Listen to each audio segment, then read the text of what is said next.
The story begins by explaining that the world was initially nothing more than a dark tempest until the goddess shed her light upon it, giving rise to a continent where 9 races were born: the Draconians, the Elves, the Soni, the Dwarves, the Demons, the Dark Elves, the Centaurs, the Beast Folk, and the Humans.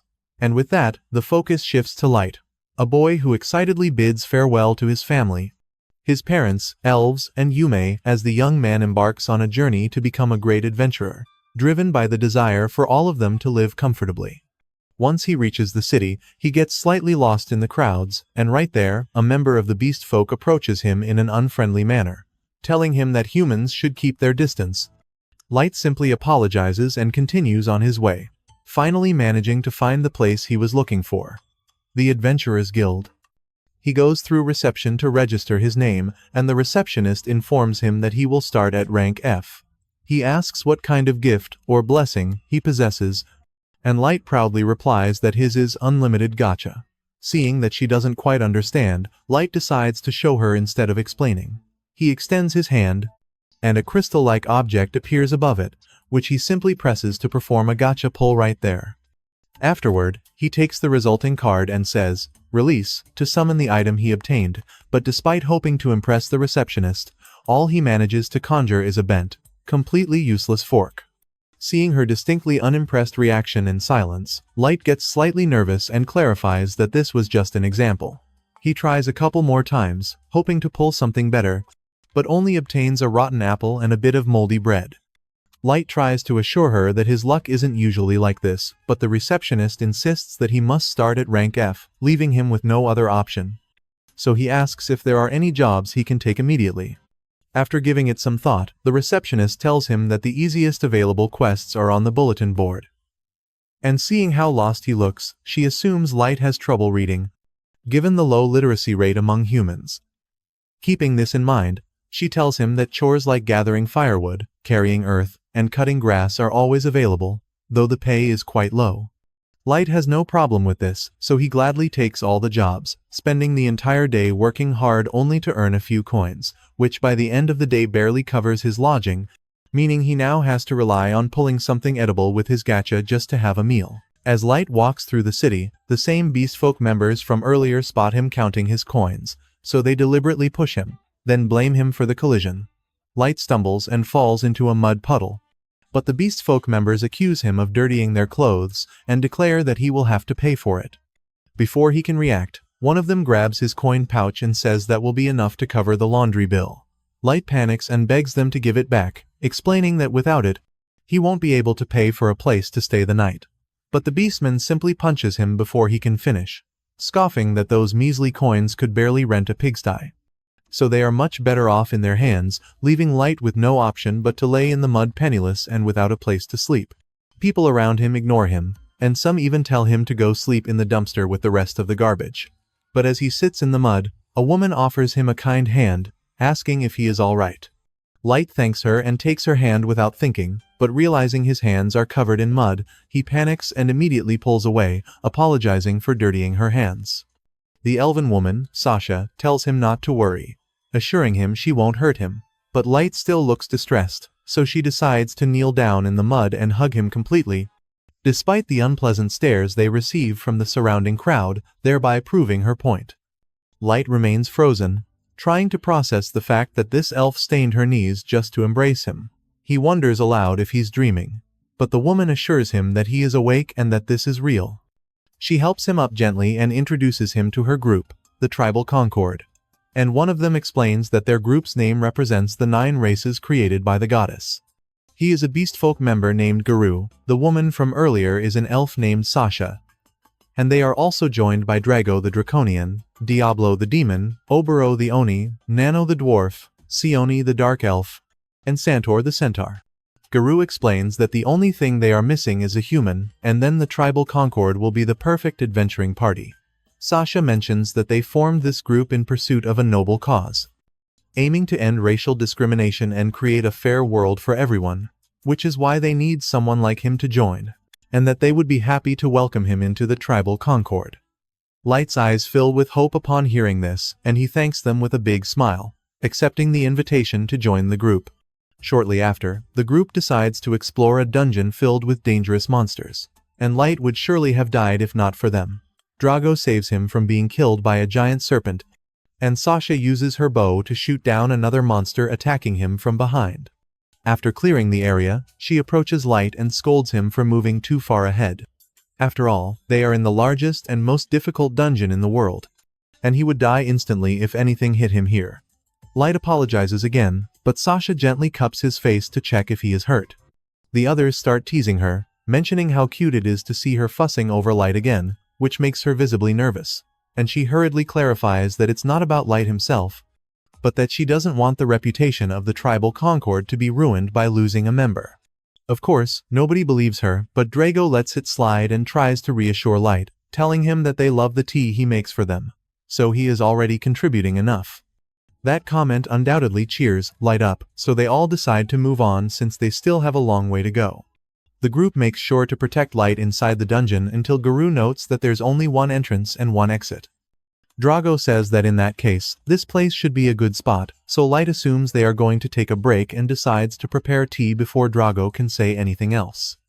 Drago tells him it won't be necessary and informs him that he is being expelled from the group. Seeing his confusion, Garou directly tells him they are kicking him out of the group, but Light still doesn't understand what he did wrong. Sasha's attitude also changes completely. She looks at him with contempt, telling him he is so stupid that it infuriates her. Sione agrees, saying she can't tell if Light's ineptitude is due to a lack of neurons or if it's just typical of humans. The entire group thinks the same, and they no longer even try to hide their repulsion towards him. Light still can't believe the situation, considering how kind they were to him before. Drago clarifies that the kindness was all a facade because they wanted him in their group. Drago explains that it has to do with his gift, the unlimited gacha. Their superiors noticed the peculiarity of his gift and suspected he might be a master, which is why they invited him to the tribal concord to keep a close eye on him. Light tells them that doesn't make sense, since they themselves know that his unlimited gacha is a useless gift that serves no purpose. Garou confirms this, saying his gift is trash and his stats are those of a common human, so the higher-ups were wrong to suspect he was a master. They decided he couldn't possibly be the master, meaning he's nothing but a hindrance. Garou quips that it would have been better if the bosses had made this decision earlier, as it was obvious from the start. Sasha mentions she's greatly relieved because, while marrying a master would have secured them powerful bloodlines, the mere thought of having to marry an inferior makes her shudder. Garou tells her it was quite amusing watching her behave so suck-up-ish around him just to keep that possibility alive, but Light still doesn't understand what they are talking about. Drago warns them that they have revealed too much. But Garou replies that it doesn't matter because Light won't be talking for much longer. Drago urges him to finish it before other adventurers show up. It is then that Light finally grasps the reality. They explain that they received specific orders to eliminate any potential trouble at the root and not leave him alive. Garou swiftly uses his claws to slash Light across the face, and Light tries to process the sight of blood on his hands. At that moment, his expression turns to horror as he realizes they all want him dead. He immediately begins running for his life in a panic, but Garou laughs and tells him to keep running because he'll only end up minced by some monster in the abyss. Sasha clarifies that that will only happen if he manages to escape, which is highly unlikely in this case. Before he can get away, she uses her bow and shoots an arrow straight into his leg, sending him crashing to the ground. Light screams in pain, and Garou relishes the sound, saying it's his favorite thing about hunting humans. The others agree, so Garou lunges toward Light to attack him again and make him cry even harder. He kicks Light several times, but Drago stops him, saying that's enough. Of course, Garou is not happy about this, but Sasha reminds him that they already agreed the cover story is that he supposedly died in a surprise monster attack, so he should stop giving him injuries that contradict that. With no other choice, Garou decides to give him a quick death. But Light keeps fighting for his life, desperately trying to escape. He cries and tells them he doesn't want to die as he weakly crawls. Light exclaims that he wants to live, and when he places his hand on the ground, a magic circle suddenly appears. Drago assumes it's a teleportation trap, so he tells Garou not to let him escape. Garou leaps to finish him off with his claws, but Light vanishes completely before he can touch him. Now in the depths of the abyss, Light feels relieved to still be alive. He realizes he activated a teleportation trap that sent him to another part of the dungeon. Although that changes nothing because he's still doomed the moment he encounters one of the insane monsters that inhabit this deep abyss. The only thing he can think about is how much he misses his family, wondering why all this is happening to him. The tribal Concord treated him so well and showed him such kindness that he genuinely appreciated, respected, and believed in them. He was so happy, and yet it had all been a lie, as they had tricked him into joining the dungeon expedition, and then tried to kill him. They treated him like trash, mocking him. And he still doesn't even understand what they meant by the master, but despite everything, Light is now resolute. He is going to kill them one by one. He cannot die in this dungeon until he makes them pay and suffer. Just as he declares this, a giant level 1000 monster rises from the darkness behind him. Light doesn't know how that is even possible, as it's the kind of monster people only hear about in folktales. He then realizes he was teleported to the absolute deepest part of the abyss. The enormous monster slowly approaches, and Light can do nothing but stare in panic, yet he knows he cannot die yet. Still, he has no way to fight it because all he possesses is his gift, so wishing to see his family again, he tries again and again to pull something he can use to survive. Suddenly, his desire to live manifests, and several magic circles appear around the crystals of his gift. The monster immediately lunges at him, but the voice of a woman echoes through the area, declaring she has no mercy for anyone who threatens her master. With her mere appearance, the monster is torn to shreds, instantly crumbling at his feet. Light watches in shock as she cleanses the spot with a single sweep of her hand and gracefully approaches him to kneel. The woman doesn't hesitate to heal his wounds and apologizes for her actions, saying she couldn't bear to see his composed face and flawless skin marred by such scratches. Light notices that the wound on his leg also vanished and that all the pain is gone. The woman refers to him as Master and asks if he would grant her the honor of hearing him pronounce her name with that beautiful voice. Light nervously introduces himself, and the woman repeats his name several times, clearly delighted with how it sounds. She mentions that according to the maid's code of honor, her duty is to her master and she will live in his service even unto death. Having said this, the woman declares that she hereby swears her absolute loyalty to him. Light doesn't know what to say to this but decides to ask who she is first. In that instant, the woman reveals her level is 9,999 and that she is known as May, the ever-seeking maid. She is a super ultra rare card that came from his unlimited gacha. Light tries to process the information, but May decides to make a vow right there, telling him she will remain bound to him even beyond the grave. He tries to tell her that's impossible since his unlimited gacha is essentially useless, so someone as incredible as her couldn't possibly have come out of it. May simply ignores that and asks him to call her by her name instead of Miss. Light reluctantly agrees, but this clearly makes her happy, and she asks him permission for another humble request. May tells him she wants his authorization to use her evaluation skill to review the details of his unlimited gacha. Light asks if evaluation is actually her gift, but May clarifies that it is merely one of her innate abilities, to be precise. She tells him it is inconceivable that his gift is useless, so she wants to evaluate it for herself. Light decides to agree, so May uses evaluation to see the details of his gift and is left completely speechless. She states that his abilities are hidden under a heavy layer of concealment, making it impossible for anyone not at her level to see the true details. Knowing this, May clarifies that his unlimited gacha is far from useless. His gift, unlimited gacha, can be pulled infinite times, and the probability and rarity of the cards it produces vary based on the surrounding mana density.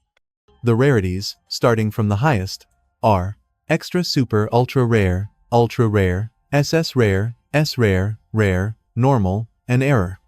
Light finds it hard to understand all this, so May explains that mana is something that flows throughout the world. However, its density is lower on the surface, meaning the appearance of a super ultra rare card like her is almost nil. But mana abounds in the deep parts of the dungeon, which means he has a much better chance of pulling a rare card down here. May tells him that his bravery is admirable for having ventured alone to the bottom of the dungeon just to maximize his unlimited gacha, and even more so for pulling her card. That said, facing any monster could be deadly given his current stats. Still, May assures him that he has nothing to fear because she will be with him at all times. From now on, Light suddenly interrupts her to say that wasn't the case he would never have dared to venture into the abyss on his own. He explains that he was with a group, but they ended up betraying him. They cut him, shot him with arrows, and he was nearly killed by his own friends. Light breaks down as he speaks, exclaiming that they mocked his gift and called him trash. All he wanted was to support his family, so he doesn't understand how they could treat him like that just for being human. The pain was unbearable. It hurt so much, and all for the sake of their grand speech about ending discrimination and creating a fair world. Light falls to his knees, weeping in frustration, saying he won't rest until they pay for what they did. May suddenly embraces him, wrapping her arms around him in a comforting gesture. Light instantly calms down, and she tells him that a maid like her cannot possibly comprehend the depth of suffering he has endured, yet he must be sure that with her power at his disposal, bringing divine retribution upon his enemies is a simple matter. He only needs to give the order.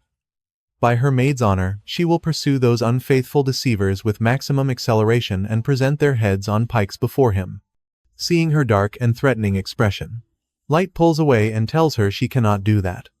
After all, he trusted them and was deceived, nearly dying after being beaten and sent to this hellhole, but that only happened because he was weak, so the only thing he has to do is get stronger.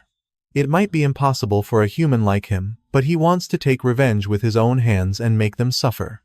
May kneels before him, telling him his wish is hers, and she will therefore help him obtain his vengeance, as she believes in his potential above all else.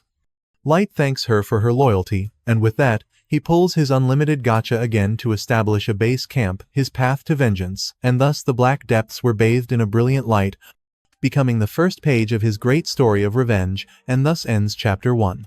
3 years later, in the deepest part of the abyss, Light walks through the halls of a vast castle, with May diligently by his side as all the surrounding maids bow before him. However, it isn't long before they begin flattering him incessantly. And naturally, this does not amuse May, who immediately requests Light's permission to silence the chattering maidservants, but Light tries to tell her it's no big deal since they are simply enchanted by him and aren't harming anyone. Light then steps out to walk the streets of his territory, where everyone greets him reverently as their lord, but one woman informs him that snacks are becoming scarce, so Light assures her he will notify the administrator. As they continue their walk, May mentions she will ensure the issue is quickly resolved so that the people do not suspect a logistical problem. But Light tells her that since the population has grown over the last 3 years, it might be necessary to revise the entire system. Light then asks what the other members of the quartet are doing, and May informs him they are diligently fulfilling their missions. Ayuki, specifically, has been exploring the upper perimeter of the abyss and creating maps. Light is pleased, noting that the forests around the abyss are filled with monsters, but assures May that this is no problem for a genius like Ayuki, though May counters, saying she's not so sure, knowing Ayuki is as capricious as a cat. Light simply laughs and clarifies that he wouldn't have her any other way, seeing no issue with it. He then inquires about the others, and May reports that L has been working diligently on developing new magic according to his grand plan and is making excellent progress. Light mentions they have many moving pieces and hopes L doesn't get overwhelmed, but May reminds him that they enjoy serving him, so he has nothing to worry about. Finally, May informs him that Nazuna is patrolling the castle grounds as always. After all, she is an expert in close combat, though she is less reliable outside of fighting. Light says he enjoys having Nazuna around as she makes things more fun, so he isn't bothered by her quirks. Upon returning to the castle, a man named Jack greets them and tells Light he was tired of waiting. May is immediately irritated by the casual way Jack addresses her lord and reminds him that he must speak to Light with respect. May mentally curses Jack but doesn't say it aloud. Light dismisses May's concern, saying it is fine because he views Jack almost like an older brother. May remains thoroughly displeased, but Light informs her he is going to train for a while, meaning she will have to resolve her feelings internally. Afterward, on the training field, Light prepares to fight Jack, stating there will be no holding back today. Jack challenges him to come at him with everything he's got. So Light immediately rushes forward, delivering a powerful punch to his stomach that forces Jack to step back, momentarily surprised. A slightly surprised Jack laughs and tells him to calm down, noting that the strike would have killed anyone else but him. Fortunately, he is not called Jack the Iron Blood Barricade for nothing. Light reminds him that he already said he wouldn't hold back and doesn't intend to stop now. Jack admires his determination and launches a punch of his own, easily dodging Light's counterattacks. Meanwhile, we see Nazuna happily patrolling the castle grounds, clearly enjoying fulfilling Light's orders as she considers it a supremely important duty.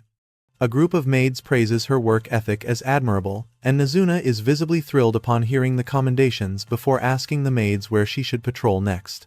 The question leaves Nazuna a bit confused, so the maids explain that there is a very important and completely secret place they would love for her to check for them, a location they are not permitted to access, meaning only she can go. Nazuna asks what place they are talking about, but the maids simply smile wickedly.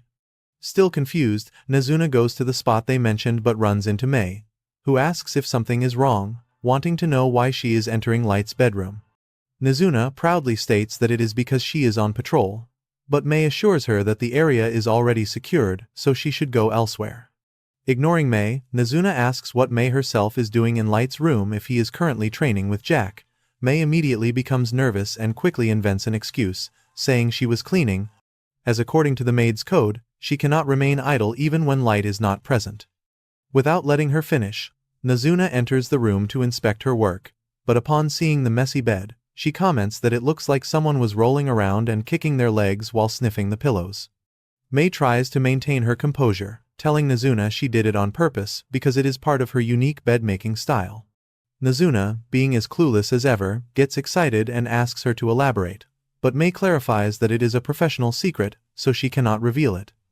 Nazuna becomes even more excited, assuming it is a super special skill only useful for household chores, making her admire Mei even more and stating that she truly lives up to her reputation as Light's first and primary summon. Mei simply smiles and plays along, but inwardly, she is relieved that Nazuna is so brainless. Nazuna then remembers that the maids asked her to deliver a message to Mei, so she starts looking for the letter they gave her, and when she finally finds it, she reads it aloud without thinking, revealing that the other maids want to end Mei's monopoly over Light's room, demanding that all maids have the right to clean his quarters and that the tyrannical reign of the chief maid be brought to an end. Nazuna reads the letter with an innocent smile, but says she didn't quite understand the message, wondering if they are telling her to get checked for some kind of curse or mind spell. Mei keeps a straight face and tells her it is nothing she should worry about, as it is her responsibility as the chief maid to personally deal with the other maids and their complaints. She gives Nazuna 3 coins as thanks, and Nazuna leaves happier than ever, celebrating that she received a tip. Without wasting time, Nazuna heads straight to the market to immediately spend her money. The shop owner tells her a new shipment of snacks and sweets has just arrived. Nazuna reviews the chocolates and cakes, as well as the chips and shrimp crackers, trying to decide what to buy. But after seeing all the options, she realizes that's not what her stomach wants, so she ultimately opts for dorayaki and milk. While enjoying her food, she casually runs into Aoyuki and asks what she is doing there, as she was supposed to go up to the surface to explore the forest surrounding the abyss. Aoyuki responds with only cat-like noises, but for some reason, Nazuna assumes she understands what she is saying. Despite this, Aoyuki continues to refuse to speak like a human, so Nazuna reminds her that unlike Light, she doesn't actually understand what she is trying to communicate. Aoyuki still refuses to speak as a human, so Nazuna reminds her that unlike Light, she cannot understand what she is saying, yet Nazuna continues to guess, assuming there were trees in the way, and she offers to cut them down for her. Nazuna then realizes one cannot explore a forest without trees, so she guesses Aoyuki ran into a super strong monster. Although she doesn't use words, it is clear that Aoyuki is frustrated by the misunderstanding. And of course, Nazuna doesn't catch the hint, proudly stating that even though she was summoned after Aoyuki, she seems older and stronger. Tired of the endless chatter, Aoyuki decides to show Nazuna a piece of paper and finally speaks, saying that she found nothing, having completed a section of the map Mei had requested. So she simply returned to deliver it. Nazuna then gives Aoyuki a hard slap on the back, laughing and asking why she didn't just say so from the beginning. Dismissed with the information, Aoyuki finally leaves, saying she's still on patrol. Shortly after, Nazuna heads to the throne room, making sure no one is around before approaching the throne. She mentions being annoyed that she hasn't seen her master all day, and it would be nice to see him sitting on the throne since he always looks great when he does. Nazuna embraces the throne and rubs her face against it, wishing Light were there at that moment, but her enjoyment is interrupted by the sound of something snapping, and she realizes she broke the wing off one of the throne's sculptures. Nazuna panics, and after clumsily putting it back in place, she immediately flees, hoping no one saw her. Meanwhile, Jack calls a pause in the fight and suggests calling it a day to go to the baths. Light accepts the proposal, so after a long day of training, they decide to relax. Jack comments that Light has practically mastered the use of his body as a weapon, though Light credits Jack entirely. Jack reminds him that only a select few can stand up to him down here in the abyss, meaning there are even fewer on the surface, but notes that fewer does not mean zero. Light catches the shift in tone when Jack says that last part, and his expression turns serious as he tells Jack he is aware, noting that the surface world is full of unknowns, so he won't let his guard down for anything because he needs to see his revenge through to the end. In another scene, we see May in a meeting with the 4 junior maids who wrote the previous letter. Clearly, terrified by her authority, the maids try to feign innocence, but May reads the letter they wrote word for word to remind them what they did wrong. Feeling they have no way out, the maids have no choice but to bow and apologize for their actions. May asks them to explain themselves, but they just search for an excuse, saying they wanted to help lighten her burden since she is always so busy. Naturally, May doesn't buy the excuse and says it is even worse that they had Nazuna deliver the message instead of saying it to her face. The maids now regret their scheme, and reveal that they did it because May is dedicated to secretly sniffing the master's bed. May does her best to maintain her composure and tells them that their demands are rejected.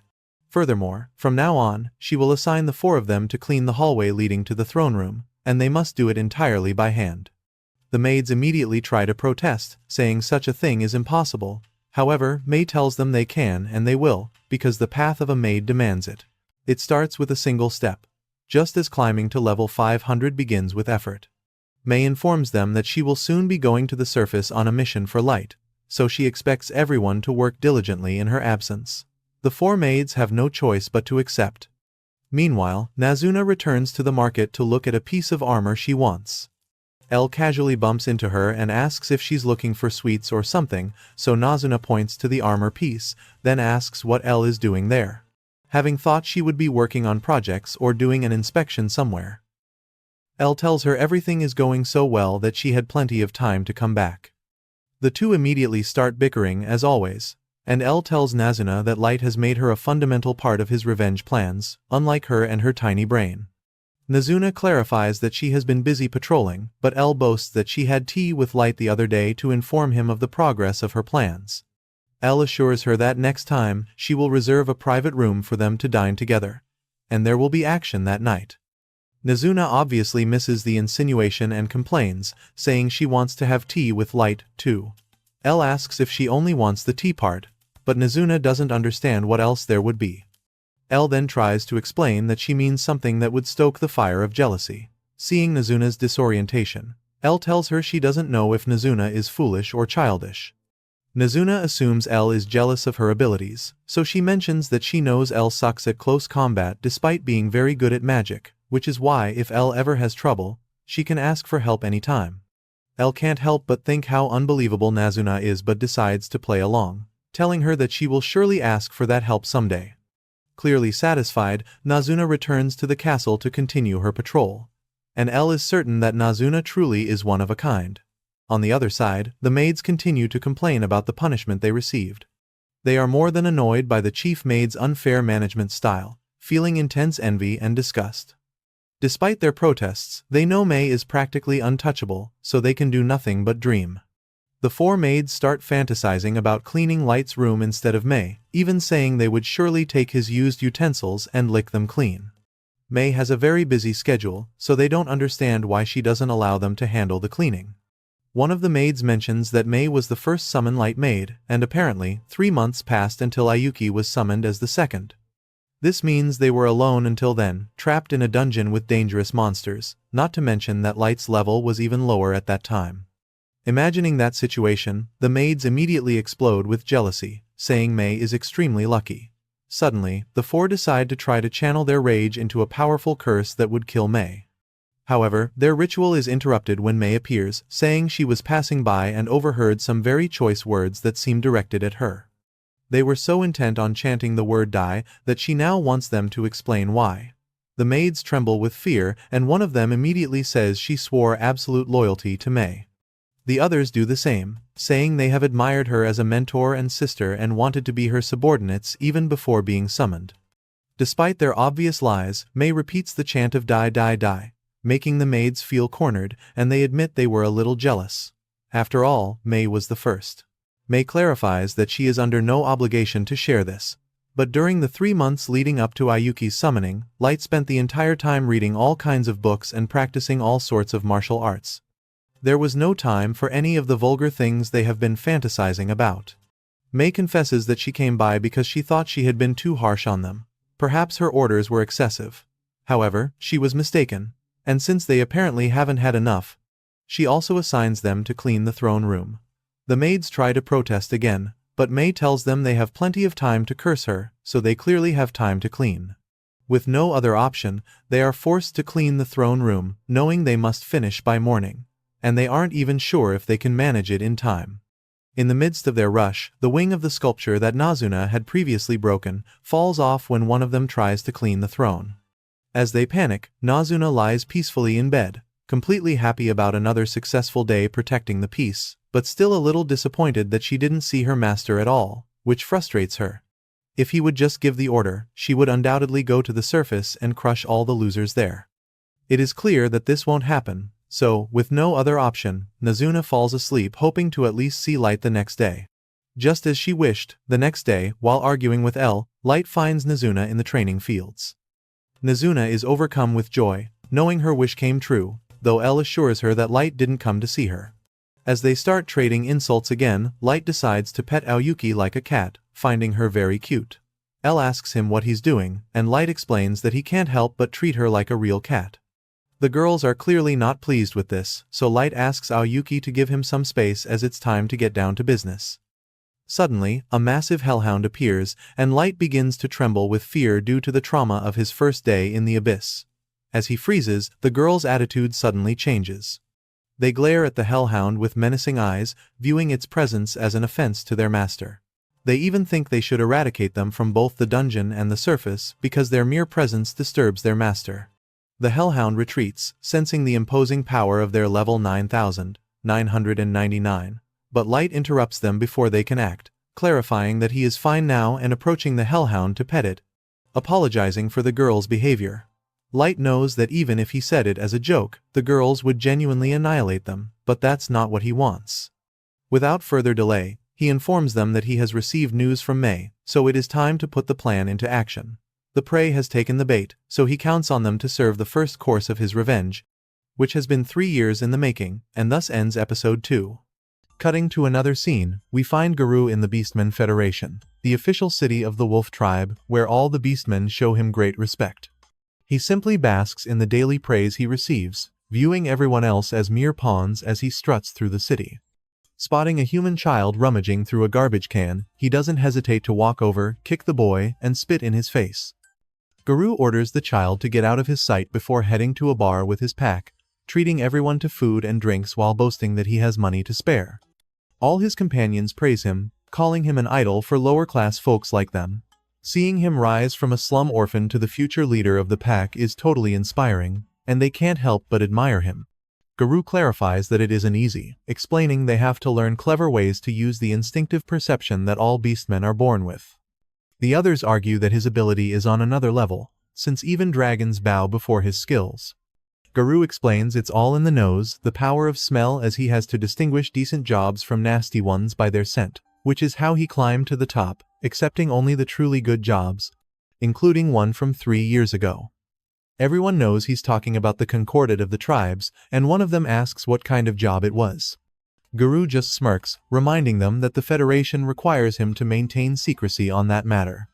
The others apologize and go back to drinking, but Garou thinks about what happened 3 years ago, knowing it was the most satisfying job he ever had. After all, he just had to kill a pathetic human child they suspected might be a master, and now he's rich and famous for it. It bothers him a little that they never found Light after he teleported away, but he's sure there's no way the kid could have survived. Still, he wishes he knew more about this master that every country in the world is so desperate to find. But he knows that investigating further is risky. As everyone enjoys their drinks, a woman named May suddenly appears and interrupts the party, asking Garou if he is the former member of the Concordat of the tribes. Garou confirms it, so May introduces herself, stating she serves Light as his most loyal maid. She's been searching for her master's whereabouts for some time, as he is a key figure of noble descent. Guru clearly doesn't buy her story, telling her she's not fooling anyone with that tale and clarifying that he cannot reveal any details. Guru falls silent, pondering. He knows the higher-ups should have already found out everything possible about Light, and there was never any mention of him being from a noble family. However, in the unlikely event this girl is telling the truth, he can already smell a mountain of cash. Guru tells her he still finds it hard to believe her, and May clarifies that she has been traveling the world searching for Light. She only recently learned that he had joined a group of adventurers but then received news that he had already died in the abyss. That's why she needs him to guide her, as she wants to see for herself the place where Light was last seen alive. Guru warns her that such a trip carries many risks, but May says she is prepared to pay him for his help. The entire room goes quiet as May opens a briefcase overflowing with gold, but Guru remains suspicious. He can't believe Light belongs to a noble family, and it seems too convenient that she's paying so much just for an escort. However, even assuming it's a trap, he knows that a single human girl poses no real threat to him. With this, Guru accepts the deal, claiming the money is hardly a factor since Light was like a little brother to him. He proudly boasts that she stands before the future leader of the wolf tribe, promising to assemble a pack of his finest men to guide her through the dangerous dungeon known as the Abyss. May smiles and thanks him with tears in her eyes, maintaining a perfect performance to ensure he takes the bait. Guru and his pack spend an entire month leading her deep into the abyss, all while May feigns exhaustion and helplessness. Seeing her this way, Guru is confident it'll be easy, planning to get her to her destination without a scratch, only to shatter her right on top of Light's supposed grave. Once they arrive at the spot where Light allegedly died, Guru spins a tale about a monster ambush, claiming Light was stabbed before unfortunately falling into a teleportation trap, never to be seen again. May continues her charade, weeping for Light, so Guru offers a fake apology, explaining the attack caught them all by surprise. As he speaks, the rest of his group cuts off her only escape route, and Guru prepares to make his move. However, as May cries for Light, she suddenly drops the act and says she feels a profound pain for him. After all, he was brought to this gloomy and disgusting dungeon only to be betrayed by vile scum and beaten to the brink of death. If only she had entered his service a little sooner, he never would have suffered the agony of being kicked and pierced by arrows. Guru recoils in shock, alarmed and wondering how she could possibly know those details. The only ones who know what truly happened are the members of the Concordat of the tribes and a few elite executives from each nation. He demands to know who she is and who she works for, suspecting another tribe sent her to spy on him. May pauses and clarifies that her loyalty lies completely and exclusively with her master, Light. She adds that if he insists on insulting her honor as a maid, they will find out who is truly rotten on the inside after his entrails are spilled on the floor. Her mere presence makes them all tremble. Guru still can't understand why he's afraid. He reminds himself she's just a human girl, nothing more than trash they could have used and sold. It makes no sense, but looking into her eyes sends a chill down his spine, and Guru realizes he is already dead. Yet, before she can do anything, Light suddenly intervenes, telling her to calm down, as Guru is his to play with. May immediately follows his order, while the other beastmen are stunned to see a child in the heart of the abyss, knowing there's no way a human brat could have made it this far. They ask for instructions, but Guru remains frozen in place, staring at Light in utter disbelief. Light then shows his face, revealing Guru's worst nightmare and confirming his identity. His fear quickly transforms into rage as he realizes Light is actually alive. Light simply greets him with an innocent smile, saying he has come to collect his revenge. With 3 years of interest. The other beastmen are clearly confused by the situation, but Guru tries to maintain his composure and laughs, saying he can't believe he's still alive. He brazenly mocks him, calling it ridiculous that a level 15 human has come all this way to get revenge on someone as incredible as him, a level 150 warrior. Guru roars with laughter, exclaiming that he has never been more grateful. That humans can be so stupid.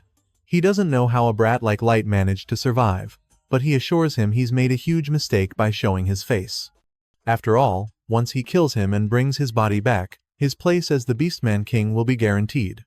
Light simply sighs in disappointment, asking if he isn't curious about how he's still alive or what his relationship with May is. After all, the normal thing to do in this situation would be to demand answers.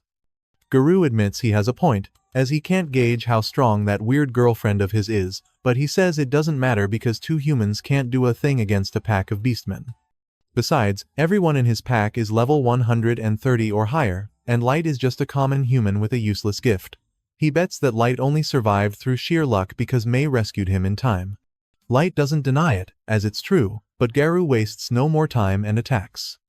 However, just as they all leap towards him, several of their heads are sent flying in less than a second, thanks to May, who diligently protects her master.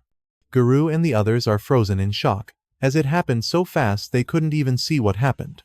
May warns them that anyone who dares to threaten her master will pay with their head. Her intimidating aura vanishes instantly when Light thanks her and asks her to block the exit for him. May blushes slightly but immediately obeys his command, declaring that no one will escape this place as long as she's on watch. The beastmen panic, but Garu tells them to calm down, explaining it was just a surprise attack and that cheap tricks like that are the only way an inferior being could ever beat them. Light comments that Garu hasn't changed at all over the years, as he's still convinced that humans are inferior. The question is, has he ever considered that perhaps the beastmen are the weaker ones? But Garu asserts that humans are nothing but weak losers with small mana reserves, making them all low-level trash. He decides to show him what true power is, revealing that he is level 158. Light calmly tells him that the levels each race can reach vary greatly, and the discrimination arising from that is what gave birth to the widespread contempt for humans. Garu confirms this, saying that beastmen are higher up on the food chain, far above anything humans could ever dream of. Light then asks how he explains the fact that two of his men are now dead. At this, Garu doesn't know what to say, stammering that they probably used some magic item or something. Garu gets irritated by the way Light is looking at him, so he and his pack immediately charge. However, Light effortlessly defeats them all and looks down on them, asking if they're done yet. Garu slowly gets up, boiling with rage, reminding Light that he is better than a stupid human like him. This time, instead of attacking again, Garu pulls out a magic sphere, telling Light he's going to wipe that look off his face. Without a second's hesitation, he smashes the sphere on the ground to summon a Majin beast, Fenrir, making the entire place tremble. Garu laughs confidently, revealing that this is his trump card. A level 500 Fenrir. Everyone in Garu's pack is in awe at seeing such a powerful secret weapon, but Light just sighs in disappointment once again, saying that level 500 is pathetically weak. Of course, Garu just assumes he's insane for saying such a thing, so he tells him he should be begging for his life right now, wanting to see him plead and whimper just like he did 3 years ago. To his surprise, Light simply tells him to go ahead, declaring he won't move a single step and that Garu can do whatever he wants.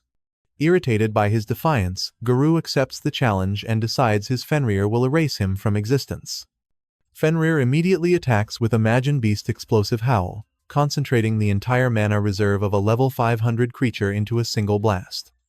Garu is certain it's enough to barbecue any human, but he eats his words when he sees Light standing before him without a single scratch. As he remains frozen in shock, Light calmly comments that he gave a rather fancy name to an attack that basically did nothing but kick up a lot of dust. Garu is still trying to process the fact that Light has enough power to completely nullify an attack from a level 500 creature. Then, Light decides it's his turn. Because calling that pathetic mutt Fenrir gives the wrong impression, he's going to show him what the real one looks like. Suddenly, he pulls out an ultra-rare card and unleashes a level 900 primeval god Fenrir. As everyone stands paralyzed on the spot, Light asks his Fenrir to eliminate Garu's summon. Without moving an inch, the divine Fenrir simply blows a gentle, icy breeze that completely freezes Garu's Fenrir and shatters it into 1,000 pieces. Stumbling backward in fear, Garu recognizes that Light possesses a monster powerful enough to destroy a level 500 creature in the blink of an eye. His previous confidence completely vanishes. Light mentions that he could have easily dealt with that level 500 Majin Beast himself. Light then decides to reveal his true level, 9,999. Everyone is stunned, as humans are supposed to cap out at level 100, so this should be impossible. A nervous Garu tells him he must be an imposter, as he looks exactly the same as he did 3 years ago, whereas any normal human would have grown since then. Light explains that he is wearing the bracelet of youth, which prevents him from aging, and he uses it to constantly remind himself of all the pain, rage, and despair from that day, wanting to keep it all fresh in his mind. Finally, reality hits Garou, and he realizes that the monster standing before him is truly Light, which means he is now completely doomed. Without hesitation, he and his pack throw their weapons to the ground and bow before Light, begging for his forgiveness. Garou desperately explains that he had no choice but to follow the Federation's orders and that he never wanted to hurt him. He then tries to blame the others for everything, claiming that today's plan was his pack's idea and he had nothing to do with it. The other beastmen are not at all happy to hear such a blatant lie, but Garou silences them and speaks directly to Light, saying that while it's true he betrayed his trust, they also had good times together. Light ignores all his rambling and decides to ask him something. He wants to know everything about this master business they mentioned 3 years ago and why the government is so interested in finding one. But Garou nervously explains they were only told to search for one and that he knows nothing more. So, Light asks why they tried to kill him as soon as they found out he wasn't a master. Garou insists that he truly knows nothing. At this point, all the other beastmen in the room start lying out of fear, claiming that they know the answer. However, in a matter of seconds, Maid slices them to pieces, declaring that any attempt to deceive her master is punished by death. Garou panics, realizing he's the only one left alive. Light decides to ask him one last question. Considering the power he has witnessed, does Garou believe he could win if he were to wage a war against the surface world? Light warns him not to lie, as May is equipped with the Eye of Truth, capable of seeing through anything. Completely terrified, Garou admits that at first, the battle would likely lean in Light's favor, given the immense power he wields. However, no matter how high his level is, he is still just one person.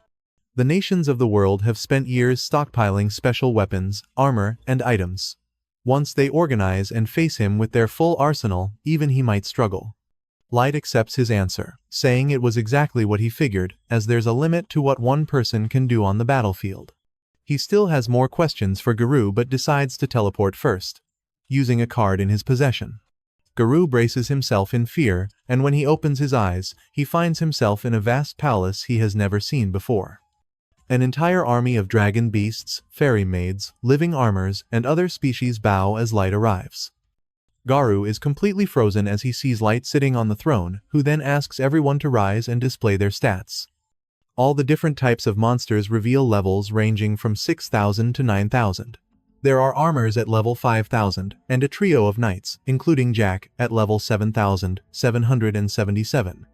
The army of living armors starts at level 1,500, with some other races reaching level 3,000.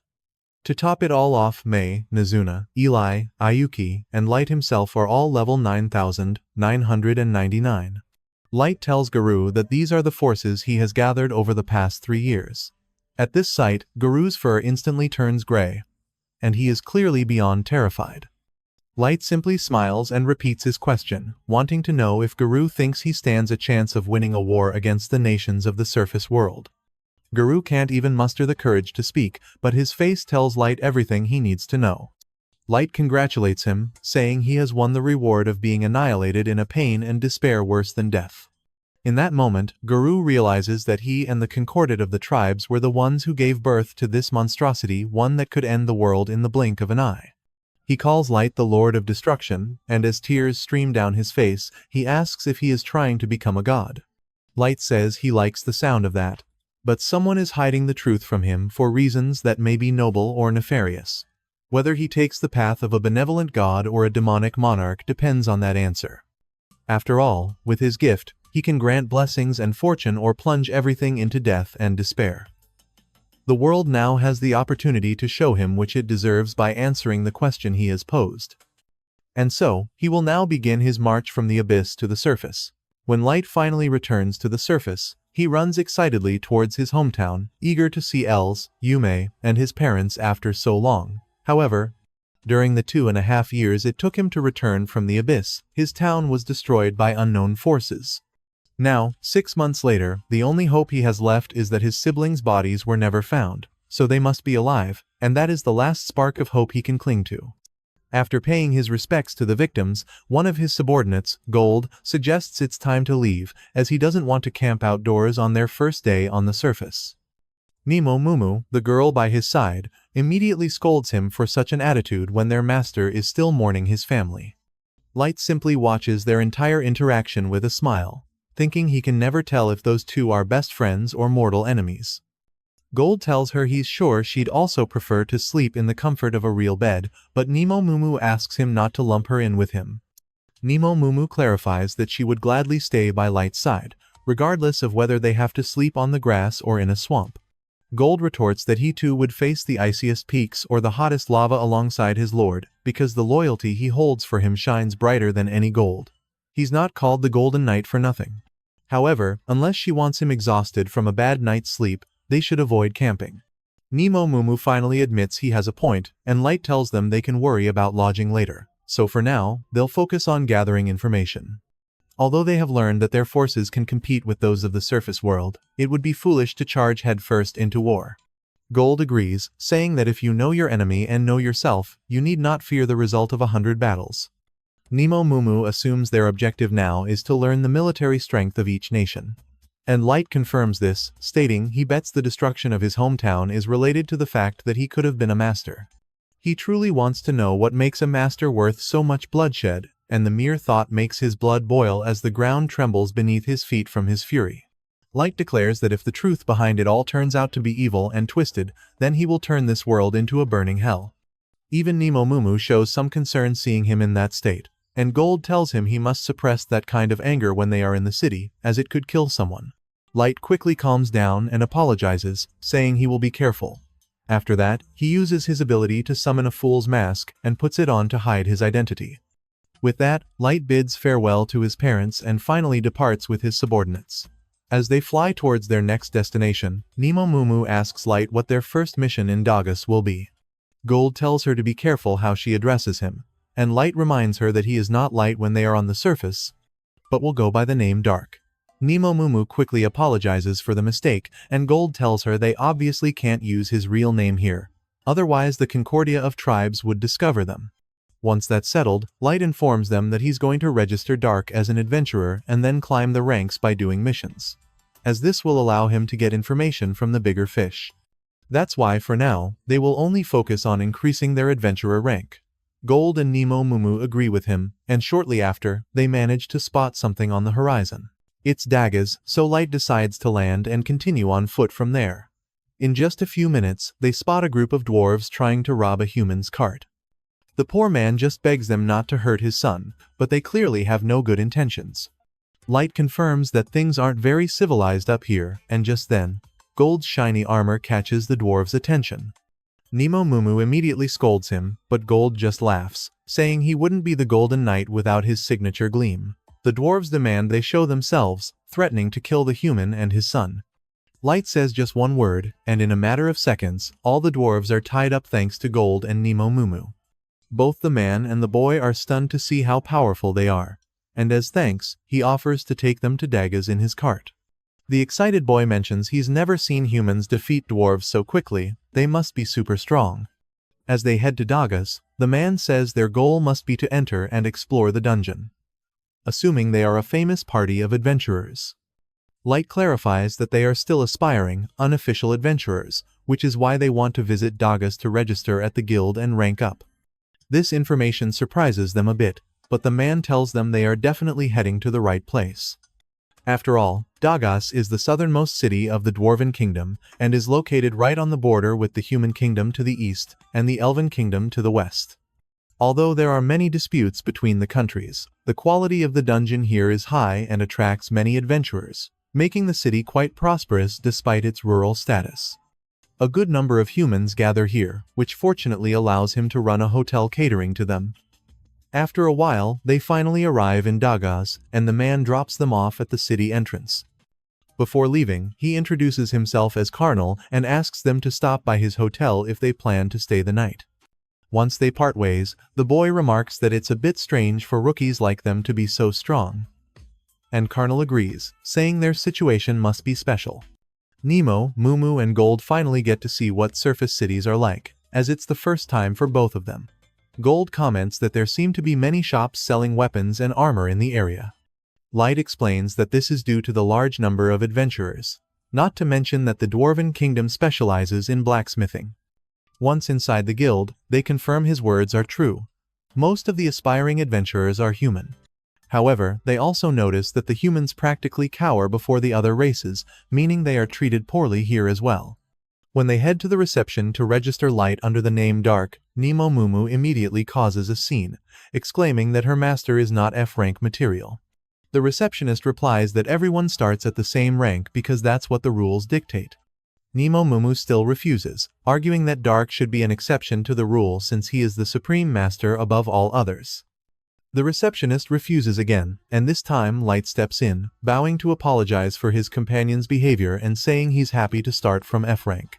After successfully registering with the guild, Nemo Mumu cries for messing up so badly that her master had to apologize for her.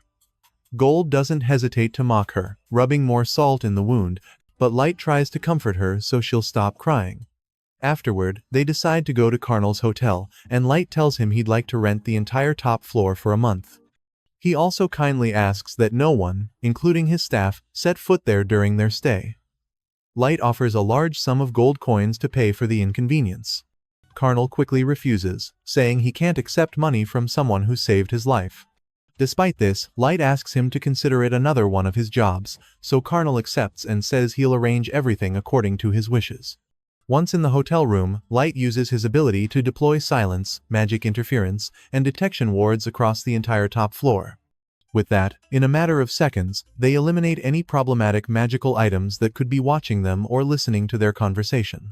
Light tells them to relax, but Nemo Mumu says she understands why he chose to pose as an adventurer in the surface world. However, despite his great power, there's always a chance he could get hurt up here, so he could have stayed in the abyss and simply given them the order to handle everything. Light's hand suddenly clenches into a fist, and he interrupts Nemo Mumu to ask if she's trying to exclude him from his own revenge plan. Nemo Mumu immediately tells him she would never dare do such a thing, but the whole place starts to tremble from his fury. She instantly kneels and begs for forgiveness, saying she crossed the line and wants him to forget everything she said. Light watches her with rage, but the moment is interrupted by Gold's laughter, who comments that there are things a good man must face regardless of the danger. He sees that their master seeks retribution with his own hands, without intermediaries, and that is worthy of applause. Light smiles and finally calms down, then gently approaches Nemo Mumu to apologize, saying he knows she was just worried about his safety, but his emotions got the better of him. Nemo Mumu refuses to accept his apology, stating the fault is hers for going too far, and asks him to allow her to renew her oath of loyalty to him. Light accepts with some discomfort, so Nemo Mumu takes his foot in her hands with adoration and kisses it gently. Light knows that a foot kiss is a profound gesture of respect, and that many leaders demand it from their followers, but he finds it so embarrassing that he's not a fan. The moment is suddenly interrupted by Gold, who comments on how fetishistic the scene looks. After a moment of silence, Nemo Mumu shouts at him, telling him not to turn her display of devotion to Light into something perverted. Light silently steps aside as they begin to argue, as always, not wanting to get involved. The next day, the three of them head to the market, observing the different things being sold there. Light comments that the place certainly looks lively, so the dungeon must be as good as they say. Gold's shining armor clearly stands out, as people around them whisper things about him and also about Nemo Mumu due to her appearance. Some also comment on Light's strange mask, and he knows it fits perfectly with his dark persona, although perhaps it draws too much attention. After walking for a while, they finally see the huge line of people waiting to enter the dungeon. He mentions that there don't seem to be any elves around. Light explains that the lack of elves is likely due to the Dwarven Kingdom and the Elven Kingdom are currently in dispute over who has the right to that dungeon. Nemo Mumu praises him while hugging him from behind, saying he always has an answer for everything. Light asks if they really have to be like this, and she reminds him that her duty is to have his back and ensure he's safe at all times. Just then, three hooded figures suddenly cut into the line, so Light observes them carefully. He knows the one carrying the bag must be a servant and that one of them seems decently trained, although he has many openings. However, the man in the front moves with impressive precision despite the huge weapon he carries on his back, so he must be an experienced fighter. The kids behind the three hooded figures look uncomfortable seeing them cut in so blatantly. They wonder if they should do something, yet they're afraid they might be dragonutes or something similar, knowing how much they hate humans. Light notices their internal conflict and decides to intervene, telling the hooded people that it's rude to cut in line. The man with the huge weapon looks down on him and asks if he's talking to him. Anticipating his attempt to intimidate, Light comments that he doesn't see any other idiots who have cut in line. He didn't say it, but he thought it. The man warns him that he doesn't know who he's messing with, and Light simply replies that he clearly doesn't, since they are all covering their faces. Even assuming he's someone famous, that's precisely all the more reason not to commit such a rude act. Gold agrees with him, saying it would undoubtedly damage his reputation. Nemo Mumu tells them they're being a nuisance, so they should go to the back of the line unless they're too foolish to understand how lines work. The man instantly grabs his weapon, saying no miserable human worm has the right to talk to him like that. His companion quickly stops him, asking him to hold back as causing a scene wouldn't be wise. He also reminds him that using his sword would be excessive, and with that, the man decides to back down. The three hooded figures head to the back of the line, but the man warns Light that he will remember him. Light apologizes to the other people in line for making such a fuss. Everyone cheers for him and tells him he did the right thing. The kids from before thank him for intervening, saying they didn't have the courage to say anything for fear of starting a fight and losing. Light tells them not to worry and clarifies that he only spoke out of self-interest. After all, cutting in line affects everyone waiting, so there's no need for them to thank him. Suddenly, one of the kids asks Gold if his armor is really made of gold, clearly curious. The other kids scold him for being so nosy, but the people around also want to know. Yes, nosy people. Gold laughs and prepares to show off, but Nemo Mumu quickly interrupts him and tells everyone his armor is completely fake. She clarifies that it would be useless to make armor from something as malleable as gold, and the kid from before comments that he's just a show-off with flashy, tacky armor then. His friend immediately shuts him up and apologizes for his bad behavior. Light tells him not to worry. He explains that Gold uses that color on his armor to symbolize his dedication to the code of chivalry. Gold confirms this, saying there is no better color to represent the shining example he sets for all knights, and he also knows it will help them gain notoriety as an adventurer party. One of the kids asks if this is their first time exploring the dungeon here, and Light admits it's obvious they could tell. The boy tells him that the floors of this dungeon are much more extensive than any other, so it's common for adventurers to camp inside. However, he noticed they weren't carrying any gear for that, so he assumed it must be their first time. Light thanks him for the information, but the boy downplays it and apologizes for not being of more help. Once the kids enter the dungeon, Gold comments that he didn't know their lack of equipment would give them away so easily. Light explains that they're just too used to using an item box to store things, so Nemo Mumu asks if they should carry fake luggage to keep up appearances. It's finally their turn to enter the dungeon. Light tells Nemo Mumu they'll have to think about that later. Nemo Mumu looks around and comments that this is the first time she's been in a dungeon other than the Abyss, but finds the phenomenon of them existing all over the world in different shapes and sizes very strange. Gold mentions that the leader of the group they met earlier said this dungeon was particularly extensive. Light explains that they would have to analyze the dungeon's core to solve the mystery behind them all, but that proved impossible even for him. Dungeons are filled with mana that gets stronger the deeper you go, and that power can be used to create things, including monsters and traps, which makes them infinitely variable.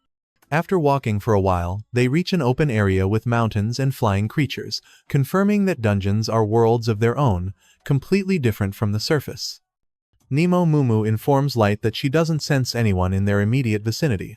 Without wasting time, he uses his gift to release 3 cards: Clairvoyance, Concealment, and Flight. Thanks to this, they can easily fly over the land, using Clairvoyance to find the next floor, Concealment to avoid enemies, and Flight to move along the shortest route. Meanwhile, the hooded man from before vents his frustration on the dungeon monsters. He claims to be the youngest and most elite of the Elven Kingdom's White Knights, who earned accolades faster than anyone thanks to his sheer talent. He introduces himself as Kaido, the legendary hero with the blood of a master. Once again, his companion, Yannick, tries to calm him down, but Kaido, still enraged, tells him to shut up, saying those surface worms had the audacity to insult him. He knows his low level of 1,500 is the cause of it. Yannick tells him that level is nothing to scoff at, as it far exceeds the typical limit for elves. Kaido disagrees, saying it's a disgrace for a legendary hero like him and that there's no way his limit is 1,500. He just needs to level up, and then he'll crush all the pigs who mock him. Yannick tells him not to feel that way, reminding him they have formed a mutually beneficial alliance, so he has no qualms about putting the results of his research at his service. But Kaito turns and walks away in disgust, knowing he can't trust that dark elf one bit, so he plans to bury him once he's helped him level up. Meanwhile, Light kills a large number of orcs. So he asks Gold and Nemo Mumu to collect the magic gems and call it a day. After all, they just need to present the guild with proof of reaching the 3rd floor for now. Once that's done, they return to the 1st floor in a short time thanks to Light's powers. As they fly, Light notices the group of kids they met earlier being surrounded by goblins. They stop to watch for a bit, and Gold comments that the 3 boys in the front are the fighters, while the girl in the back provides magic support. The kids easily defeat the goblins, and Light decides to land to give them a warning. He reminds them that keeping focus on the enemy is a fundamental part of combat, but they shouldn't let that distract them from watching their backs. Just then, the kids realize he stopped a bush snake that was about to attack them. Light warns them that a bite from one of those won't kill them, but it can paralyze them for a while, which would be fatal in the middle of a battle. The kids bow gratefully for the warning, but at that moment, a pack of bush wolves suddenly appears. Light knows those creatures usually live deep in the forest, so it's strange to see them this far out. The kids prepare to run, but Light doesn't move. And the bush wolves simply run past them. Which means they are fleeing from an even bigger problem. In a matter of seconds, a gigantic quad mantis appears, causing the kids to freeze in fear with the realization that they're screwed. The kids can't believe their eyes. The giant mantis before them was a species thought to have been exterminated 10 years ago. Their leader, Hans, immediately tells his younger sister, Nene, to hit it with a spell to unbalance it, creating a chance for them all to escape. Seeing their plan to flee, Mei asks if they wouldn't mind if her party hunted it instead, with Momo adding that a level 500 monster like this one must have a massive bounty on its head. Hans is baffled by their casual attitude, trying to warn them that fighting the creature is a death sentence and they should report back to the guild immediately, but Light simply replies that it will be fine. The mantis lunges at them, prompting Light to decide it's time to squash the bug. Garth is the first to engage, his sword clashing against the mantis's hide before he backs away, remarking that the beast took his hit without a scratch and that its scythes are incredibly tough, to which Mei just calls him a sore loser. Light decides to use his gift, firing a fire arrow, but the mantis expertly bats it away with its scythes, sending it flying back toward them. Hans is convinced they stand no chance against it, and asks Milla to support them with a spell, but she's just watching in awe, suddenly exclaiming that Light just cast a combat spell without an incantation, something she considers completely insane. Since Hans and Nene are warriors and know nothing about magic, they don't understand her excitement and just urge her to help. Garth simply laughs, telling them not to worry and to just watch and learn, as he's about to show them how a real knight handles his weapons on the battlefield. He tells Hans that defending with a shield while attacking with a sword isn't a bad approach, but it's far from the best. For their first lesson, Garth uses his shield to parry one of the mantis's strikes at the perfect moment, the impact completely shattering one of its sides as the children watch in astonishment. He explains that all it takes is a well-timed counter to turn a shield into a powerful weapon. For their second lesson, he tells them to strike with their sword when they catch an opponent off guard, and as he says this, he slices off one of the mantis's legs, remarking that battles are all about creativity and skill. Hans realizes Garth is far more than just the braggart he initially seemed to be. Light decides it's his turn again and fires another volley of fire arrows, but this time, when the mantis tries to swat them away, the projectiles change trajectory mid-air and strike it from behind. He explains that this time, he took full manual control of the arrows, so the mantis can't simply deflect them. Multiple arrows bombard the creature from all directions, and Milla is stunned to see Light controlling 30 projectiles simultaneously. Light then uses a combination of assembly and incineration magic to tear off another one of its legs. He decides it's time to end it, but the mantis, sensing defeat, suddenly turns to flee instead of continuing the fight. Light admits the creature is smarter than he thought, but he won't let it escape. He uses another card to create a massive wall of fire, blocking the mantis's escape route. Milla gasps again, utterly blown away to see him now casting tactical class spells without an incantation, a feat that even the most skilled elves struggle to achieve. Hans and Nene are now more focused on Milla's fanatical outburst than on the monster, having never seen her act this way before. Seeing its escape blocked, the mantis spreads its wings to fly away. But May leaps impossibly high into the air, dicing the creature to ribbons with her dagger in a flash. However, the moment she lands, Garth scolds her for shredding the monster into useless scraps, pointing out that they can't sell any of its parts for profit now. May immediately panics at her costly mistake, while the kids just stand there, stunned that the trio actually defeated the beast. Once May calms down, the entire group begins searching for the mantis's magic gem so they can leave before sunset. After a short search, Hans finds it, and Garth teases May that she's lucky it wasn't destroyed along with everything else. Light is just relieved they found it, as they can turn it in to increase their adventurer rank. Hans then asks if they're part of a famous adventurer party, guessing they must be B, A, or even S rank. Light quickly denies this, explaining that they're all F rank newbies who have only just started. The children are left completely paralyzed, unable to process that a team of absolute rookies just took down the giant mantis. With the battle over, Milla uses an incantation to create a sphere of water, offering it to them so they can clean up. Garth laughs, boasting that his armor is as flawless and shiny as ever, though he admits his master's hands could use a wash. Light gladly uses the water, but insists everyone else should use it too, feeling it would be wrong to have it all to himself. Nenny is the first to happily accept and wash her hands. Afterward, Light thanks Milla for using her precious mana just to provide them with water. But Hans insists it's the least they could do after they saved their lives, and each of the kids properly thanks them. Hans mentions they are about to set up camp for the night nearby and invites Light's party to join them, offering their simple tent and food. Light hesitates, not wanting to be a burden, but Hans insists, pointing out that it's dangerous to travel after sunset and that his sister Milla is desperate to talk to him about magic. Hearing this, Light agrees to stay. As they eat dinner together, Light tells Milla that his parents were mages, which she says explains his incredible talent. Light compliments her in return, but she quickly dismisses it, saying she can't even perform chantless spells, let alone tactical class ones. Nine doesn't understand why that's so impressive, so Milla explains that there are 3 classes of magic. Combat class spells like Fire Arrow are for single targets. Tactical class spells, like the fire wall Light used, affect a wide area. And finally, strategic class spells are powerful enough to have a global impact, like causing tsunamis or calling down meteors. She explains that casting such spells usually requires a large group of mages chanting in unison. While races like Dragonkin, Elves, and Dark Elves can cast advanced magic with ease, it's a different story for humans. And yet, Light, a human, cast a tactical class spell without any incantation, a feat so unheard of it makes him a living legend. Garth and Momo nod in agreement, confirming she knows her stuff. Milla is visibly thrilled by the whole topic, but her brother Hans tells her to calm down. He admits he doesn't understand much about magic, but it's easy to see that Light is a kind-hearted gentleman.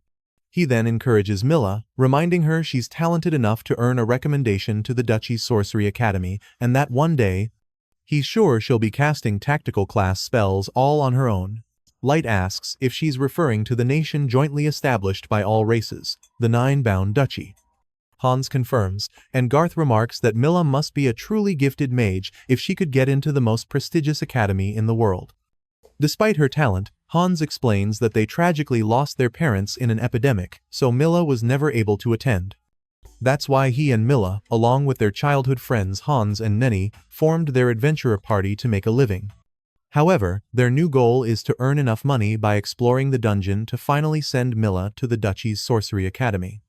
Hans and Nenny chime in, reminding him it's their dream too, but Milla tells them she's happy just being with them and doesn't want them to do anything reckless.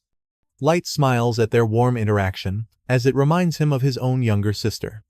Because of this, he decides to reassure them, telling them everything will work out and he knows they'll succeed, especially with Milla's obvious talent.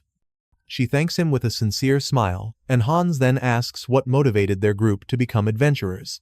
Light shares that his own parents died in a house fire, and May adds that the incident left him with horrific burns, which is why they're on a journey to find a potion that can heal him.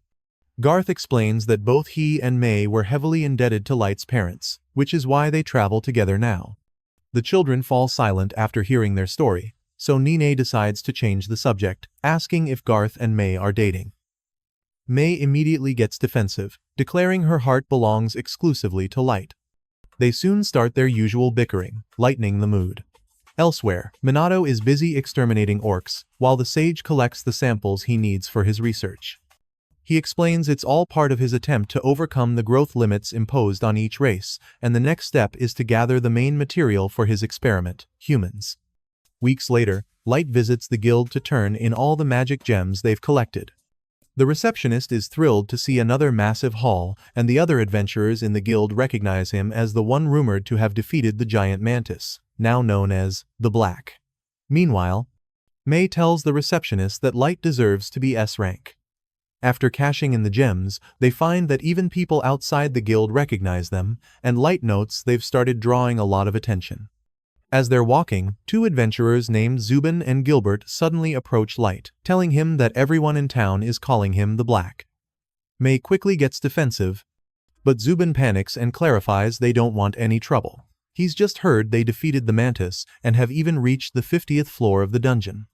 Gilbert scoffs that it sounds like an exaggeration, considering how many years it's taken them to get that far. In an instant, May has her dagger to his throat, asking if he dares to imply her master is a liar. Garth steps in, asking what they want, and Zubin explains they were just trying to be friendly, and that they should know there are people rooting for them. After all, someone has to prove that humans can compete with the other races, and it'd be great if they could even surpass them and knock them down a peg. As they leave, nearby members of other races comment on how humans always say the most foolish things. A dwarf bets that the entire story about defeating the giant mantis is a complete fabrication, claiming it's impossible for a human to cast a tactical class spell without an incantation. Light's group can clearly hear the cruel remarks from the other races, so Garth says the only thing they can do is prove their worth through their actions. Light agrees, so they soon head back into the dungeon to descend to the 50th floor once more. As they travel, they notice Hans's party is also in the dungeon, so Light decides to go and say hello since they haven't run into each other lately. Hans mentions the dungeon is a massive place, making it hard to run into acquaintances unless it's by pure chance. However, he says this is a good opportunity because Milla has something for him. A bit nervously, she steps forward and hands Light a small gift as a token of her gratitude. She explains it's a burn ointment, a recipe her grandmother taught her before she passed. It won't remove the scars, but she hopes it can at least help ease his pain. Light thanks her and graciously accepts, which makes Milla genuinely happy. Hans explains that his sister really wanted to repay his kindness, and this was what she came up with after much thought. Light is visibly moved by the gift and decides Milla deserves something in return. He secretly uses his ability to materialize a bracelet and gives it to her as a sign of his gratitude, telling her that her gift truly warmed his heart. Milla happily accepts the bracelet, promising to treasure it forever. After they say their goodbyes, May asks Light if it was really a good idea to give Milla that bracelet, revealing he just gifted her the wish-granting bracelet. In her opinion, it doesn't seem like a fair trade for a simple homemade ointment.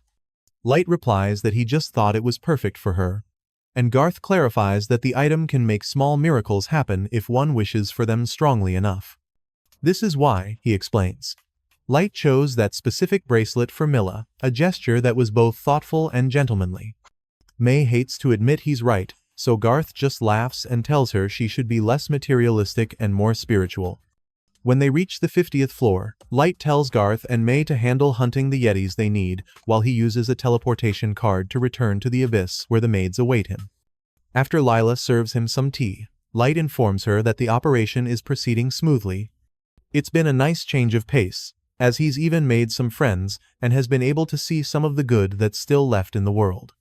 Besides that, he asks for an update on the status of their revenge operations, and Lila informs him that they are very close and everything will soon be in place.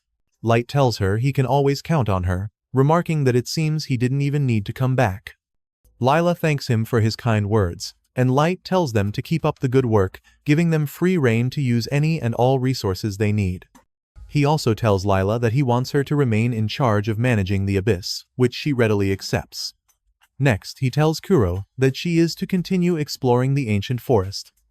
Nezuna, feeling left out, excitedly asks what her assignment will be, but Light hesitates, knowing she isn't exactly suited for carefully structured plans. So, he simply tells her that he needs her to protect everyone while he's away, as there's no telling when an overwhelmingly powerful enemy might appear. As innocent as ever, Nazuna eagerly accepts, declaring that as long as she's around, no one will get hurt. Lila asks if she's truly satisfied with that, and Nazuna replies that she can't fulfill her main mission until the preliminary preparations are complete. Lila tells him she's aware and that she'll get everything in order quickly and flawlessly, because Light deserves nothing less. Light comments that he can hardly wait, as he plans to savor every second of watching Sasha's miserable face, so he's eagerly anticipating the big day. Elsewhere, Gilbert and Zubin are talking on the third floor of the dungeon while the rest of their party sleeps. Zubin remarks that the third floor rarely looks so picturesque, as it's usually completely shrouded in fog. Gilbert agrees, saying it only looks like this once in a blue moon.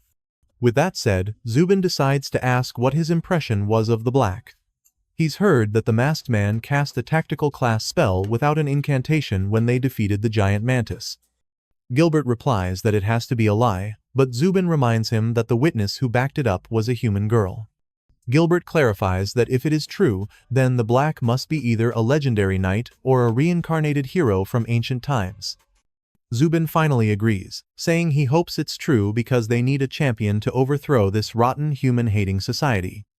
After their conversation, Zubin gets up and heads into the bushes to relieve himself, so Gilbert tells him to watch out for monsters. A short while later, Gilbert calls out to Zubin, telling him it's time to wake the other two for their watch shift. However, all he finds is Zubin's severed head on the ground as Minato complains about being kept waiting. Gilbert freezes, trying not to panic. He looks around and realizes all his comrades are already dead. They're camped in the middle of a swamp, so his men should have heard any enemy splashing as they approached, yet Gilbert's severed head lies on the ground with no signs of a struggle. Zubin deduces the killer must have used some kind of magic. Minato impatiently grinds his foot into Gilbert's head, but Zubin knows he stands no chance against the bloodthirsty elf. His only option is to escape and report this massacre to the Adventurers Guild. He quickly casts a spell to create a thick fog and flees, thinking Minato can't target him with magic without a line of sight. However, Minato closes the distance almost instantly and strikes him down. In that final moment of consciousness, Zubin realizes the elf made no sound because he was using a spell to float silently above the water. Suddenly, the sage Yanak appears and puts Zubin to sleep, reminding Minato that he had requested living humans, yet he went and slaughtered all but this one. Yanak explains that successful experiments are only achieved after numerous failures, which is why he requires more than a single human test subject. Minato casually promises to be more careful next time, but warns that any maggot who dares to defy him will be turned into mincemeat. Yanak coldly comments that even the most useless human trash can have value when it becomes raw material for his experiments, and that they will teach this scum the role they are destined to play in the grand order of the world. Sometime later, Mir storms back into the guild, demanding an immediate rank promotion for Light. The slightly flustered receptionist explains that while she understands Mir's frustration, they already made a special exception by promoting him directly from F rank to D rank just the other day. Mir scoffs, asking if that's the best they can do considering everything he's accomplished, but the receptionist reminds her of their established system. Unfazed, Mir argues that her master's greatness cannot be measured by their standards and that he deserves nothing less than S rank. The receptionist insists there's nothing she can do, as not enough time has passed since he registered, but she mentions that if he were to achieve another major feat, she might be able to pull some strings. Back at the inn, Light brings up a rumor about an adventurer killer on the loose. Although it might be a hoax, Elisa sees it as a perfect opportunity to rank up. But Mir points out that there's no information available as the suspect hasn't been identified. With that in mind, Elisa asks if Light could use his gift to pull a specialized card to help them track the killer. But Light reminds her that the gacha is completely random, doubting they'd be so lucky. Mir then suggests calling for reinforcements from the abyss, but Elisa dismisses that as a pointless effort. Light notes that this killer has only been targeting humans, so they can't simply let it slide. Just then, the three of them sense an approaching presence, and Light quickly dons his mask. Suddenly, a portal tears open before them, and to Light's shock, Mia falls out. He quickly catches her in his arms as the bracelet he'd given her shatters and falls to the floor. Visibly distressed in her sleep, Mia begins to murmur that she has to hurry and tell him what happened. Light uses magic to heal her body and decides to peer into her memories. He unleashes an RS rank hypnosis card, and the scene shifts to Mia's memories of the recent past, inside a dungeon. Some adventurers warn Helio and his party about the adventurer killer, noting that so far, all the victims have been human. Helio asks if they're sure it isn't a monster, but the adventurers explain that no monster can cast multiple spells with different attributes. Mia tells her brother they'd stand no chance if that's true, and the adventurers urge them to retreat and warn anyone who hasn't heard the news. Helio decides his group will leave immediately, saying they need to hurry as sunset is approaching. However, after walking for a while, he notices everyone is exhausted from the long journey that day. Night has already fallen, and they haven't even made it halfway, but Helio knows they can't risk camping out in the open. As they press on, they unfortunately run into Kaido and Anak. The siblings fail to recognize they are elves due to their concealing hoods. Mia innocently tells her brother that perhaps these two haven't heard the news yet. Helio informs them about the series of murders in the area by the adventurer killer, warning that it's dangerous for everyone, and they should consider leaving the dungeon like the others. Kaido quickly understands why the number of adventurers has suddenly dropped, and Anak thanks them for the information. And Anak comments that they should have put more effort into covering their tracks. Kaido replies that he never expected insects to react so quickly, and Anak admits that the Adventurers Guild is a more efficient machine than they gave it credit for.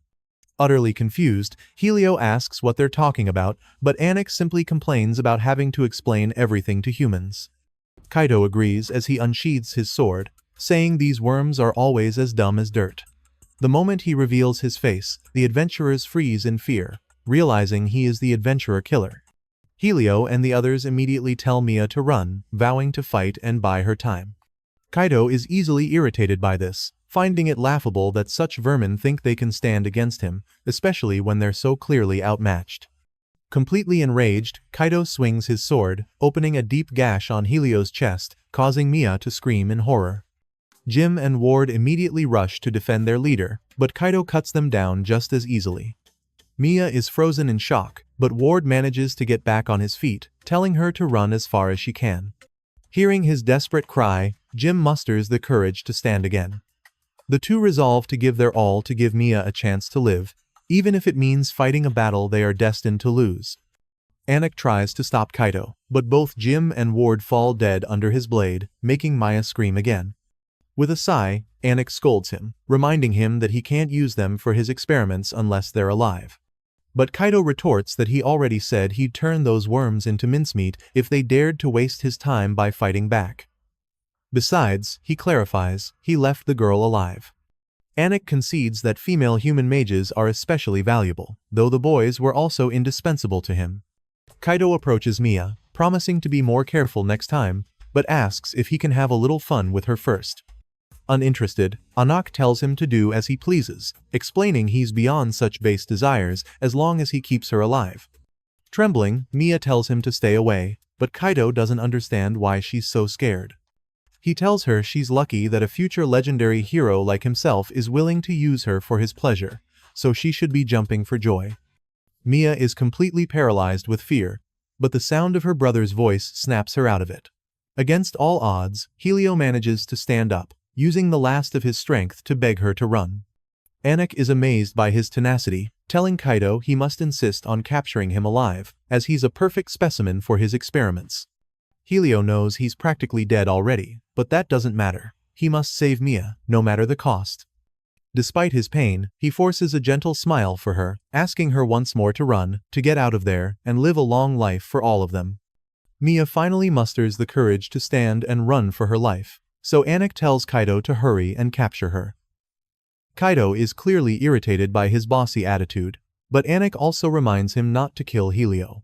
Kaido complains again, saying these worms are harder to catch than to kill. Helio begins to murmur, recalling Light's words that battles are about creativity and skill, so he has to use his head and make unexpected moves. Kaido has no idea what he's talking about, but Helio keeps repeating the lessons. Light had taught him and his friends that simply defending with a shield and attacking with a sword wasn't wrong, but it wasn't the best approach either. With those words echoing in his mind, Helio decides to do something brave. He throws his sword at Kaido as a distraction, and just as Kaido dodges, Helio transforms his shield into a powerful weapon and smashes it right into his face. Kaido falls backward, completely stunned, as it's the first time a human has ever laid a hand on him, let alone a mere child. Helio laughs down at him with a triumphant smirk. In an instant, Kaido's rage erupts, and without a second thought, he impales Helio with his sword.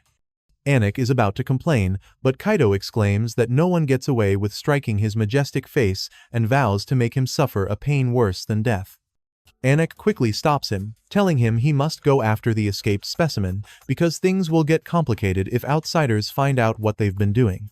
Kaido knows he can't argue with that, so he soon finds Mia and blocks her path with his swords. He tells her it seems she needs a lesson on how to behave in the presence of a future legendary hero.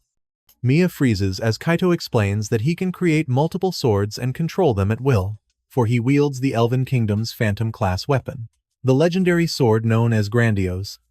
He creates several blades to prove his point, closing in on her and boasting that catching human worms is a simple task for him.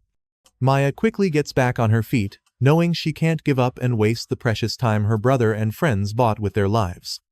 She uses her power to create multiple ice swords, but Kaido shatters them effortlessly.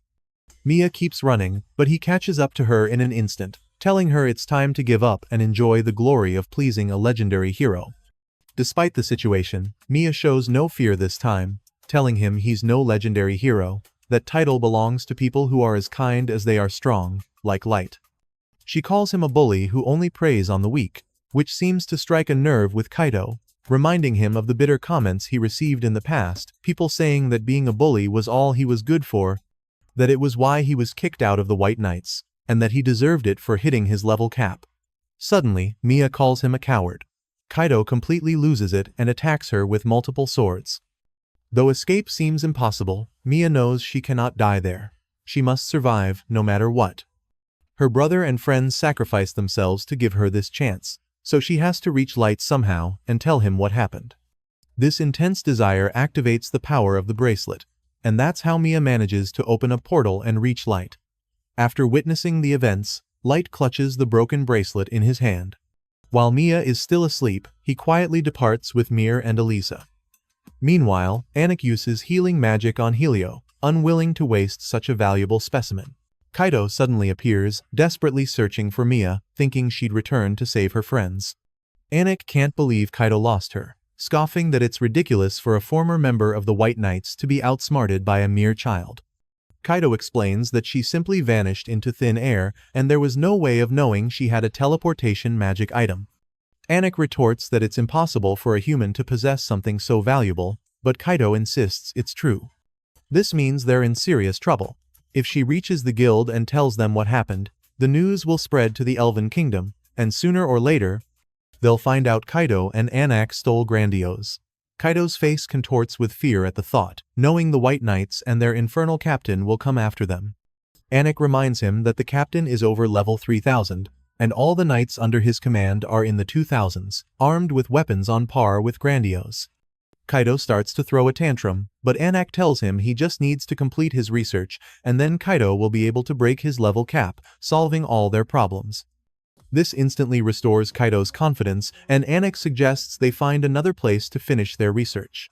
Just then, Light's voice cuts in, telling them they aren't going anywhere. Kaido recognizes him immediately, baffled how anyone could sneak up on a level 1500 like himself. Light ignores them for a moment to gently close Jim and Ward's eyes. Mir informs him that Helio is still alive, and his wounds have been treated, albeit carelessly. Anak didn't even notice when Helio's body was taken from his sight, leaving him as confused as Kaido. Light uses magic to fully heal Helio, wondering why anyone would do this. These kids stood firm in a world of terrible discrimination, working their hardest to make an honest living while supporting Mia's dreams. They didn't deserve any of this. Light knows it's too late to change anything, but he muses that under different circumstances, they all could have been great friends. He declares that he will make the two elves pay, but Anak counters that he's mistaken. After all, Anak was the one who healed Helio and saved him from death, so they can.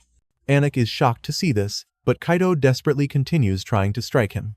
Light barely moves as he blocks every single attack with his staff, ignoring all of Kaido's insults. Anik watches in disbelief, saying it's impossible for a human, let alone a mere child, to do something like that. Elisa watches the fight, completely unfazed, while Mir comments that the elf can do nothing but swing his sword in a rage. Already bored, Light sighs and knocks Kaido's sword with his staff, making him lose his balance. He remarks on how pathetic Kaido is and then punches him in the stomach, leaving him breathless on the ground. Anik panics as Kaido coughs, trying to recover. Light tells him he'd better try harder, or he might accidentally kill him. As Kaido struggles to his feet, he declares that no insignificant human has the right to mock him. Without hesitation, he uses Grandiose, launching several blades into the air, ready to strike. Kaido tells Light to cry and tremble, claiming this is the power of a Phantom-class weapon, the legendary Grandiose, and that Light will regret ever crossing him. Light swiftly dodges several attacks and admits it's a surprising amount of power, as the blades crash into the ground causing explosions and fire. Mir notes that all the blades have been enchanted with magic, and Elisa adds that each seems to have a different attribute. Still, they both know it's no problem for their master, so they simply watch from a distance as Light dodges the blades, admitting the attack has force, but not nearly enough. Kaido suddenly appears behind him, but Light easily blocks his sword with his staff once again. Anik can only watch the whole fight in horror. Kaido had summoned a decoy blade to sneak up on him, and yet the boy still parried the attack. He can't understand how a human could exist who can go toe-to-toe with an elf wielding a Phantom-class weapon. Kaido suddenly calls him a cheater, saying that although Light is dressed like a mage, it's clear he's actually a warrior. As he throws another tantrum, Light replies that he is indeed a mage, but Kaido insists that no mage could fight on equal footing with him. Light can't blame him for being confused, as he truly is one of a kind, and Mir chimes in that he is an unlimited card mage. Light decides to conjure several ice swords in the sky, each one completely destroying Kaido's blades. The sight is utterly surreal for Anik, who can't believe Light is using Ice Sword to eliminate Grandiose's duplicates one by one, a feat that would require magical power far superior to any elven mage. This whole scenario should be impossible. Kaido continues to attack him desperately with Grandiose, but Light uses Ice Sword as a barrier and asks if he's done with his tantrum. Despite the clear power difference, Kaido only grows more enraged with each passing second, claiming that the Master of Old received Grandiose as a gift from the heavens, making it a sacred sword that surpasses all others. Light immediately freezes and asks if he knows the Master. Kaido just laughs, saying of course he does, because he was born with the blood of a master in his veins, which is why they call him the Sub-Master. He proudly proclaims himself to be far superior to them in every way, right down to his genes. After processing this, Light wastes no time, telling Gold and Mumu there's been a change of plans. They're now taking these guys to the abyss, as he intends to extract all the information they have directly from their brains. Gold and Mumu immediately obey his command and get into a fighting stance, but Yannick is not intimidated at all. He clarifies that he is merely a scientist, so battles aren't his forte, and that there's only one thing he can do in this situation. Yannick simply snaps his fingers, and two grotesque figures grow behind him in a matter of seconds.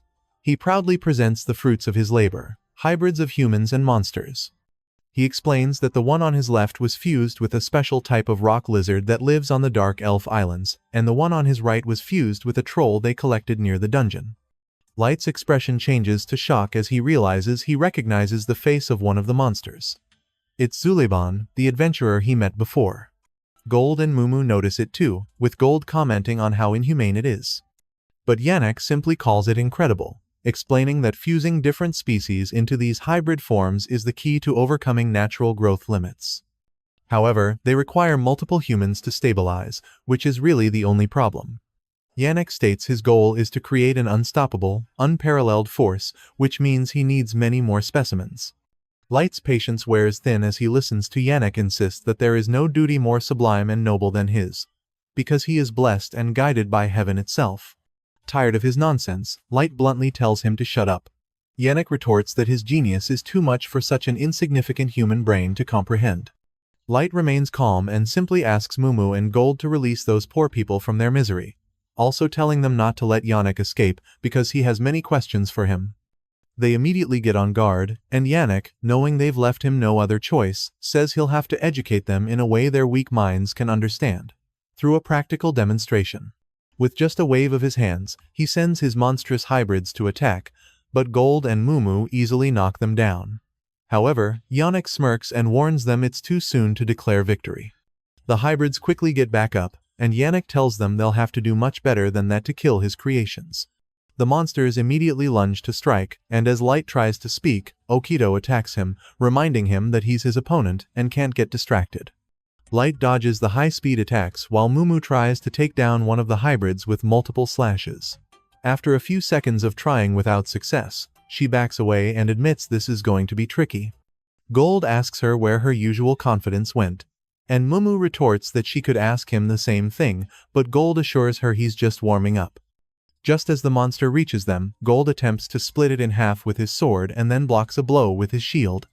Yannick simply mocks them, calling them brainless idiots and saying there's nothing they can do, so they should just admit defeat, promising he'll be especially delicate when he experiments on their bodies. Mumu is disgusted, and Gold says he doesn't want these poor people to suffer any longer than necessary. For once, she agrees, and they both use their special abilities to give them a dignified rest. Mumu uses certain death, and Gold uses judgment flare, but Yannick just laughs and reminds them that his hybrids are unstoppable, so they can't be killed no matter what they do. Yannick stops talking immediately when he notices his hybrids are no longer moving or regenerating. He rushes over to the bodies, now engulfed in eternal flames, wondering what's happening, and starts to panic, saying something like this can't be happening. But Mumu simply kicks him in the groin and tells him that's enough. He instantly collapses, foaming at the mouth, and Gold tells her she might have gone a bit too far. Mumu disagrees, saying with disgust that now she'll have to buy a new pair of boots. Meanwhile, Light is still toying with Kaido, effortlessly dodging all of his desperate attacks. Light reminds him that he was the one who insisted on fighting, so he doesn't understand his frustration. Looking up at Light's face completely enrages Kaido, who immediately gets to his feet and raises Grandiose, vowing to pulverize him into nothing. The sword begins to glow with immense power, and Kaido warns him to be afraid, as this is the ultimate form of Grandiose. Light dodges the attack with ease, quickly understanding that Kaido has enchanted the blade with multiple types of magic.